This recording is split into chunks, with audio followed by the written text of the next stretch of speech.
Bonjour et bienvenue à EuroPocket News. Aujourd'hui mardi, nous évoquerons la fragilité des droits de l'homme, tu nous raconteras la ville de tes rêves et tu auras un aperçu d'un blockbuster à la française. Allez, c'est parti.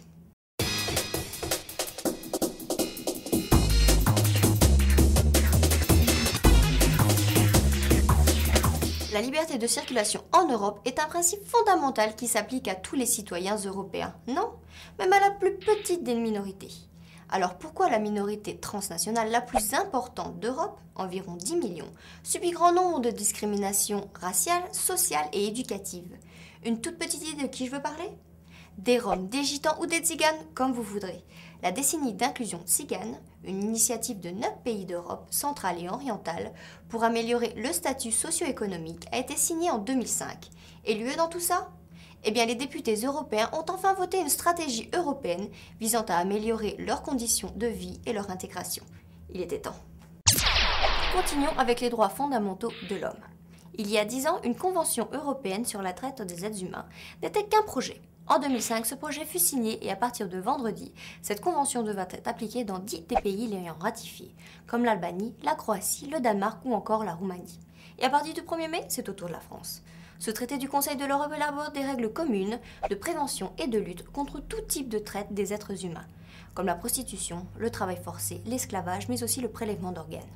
Chaque année, 120 000 à 600 000 font les frais de ces trafics inhumains, en particulier des enfants et des femmes. Vivre en ville signifie plus d'emplois, de meilleures opportunités d'éducation, d'amusement, la santé, etc. Mais aussi la pollution, les embouteillages, la violence et les problèmes sociaux sans fin. Et dans ta ville, quelles sont les plus grandes opportunités ou challenges rencontrés par les personnes y vivant? Quels changements sont nécessaires pour qu'elle devienne la ville de tes rêves? Comment pourrais-tu, avec tes pairs, apporter ces changements? Si tu as les réponses à ces 3 questions, il ne te reste plus qu'à y répondre. Et qu'est-ce que tu y gagnes? Eh bien, en participant à cette compétition internationale, tu pourras gagner jusqu'à 5 000 $ et un voyage en Afrique du Sud. Date limite, le 23 mars. Parler en public, pour moi, c'est un cauchemar.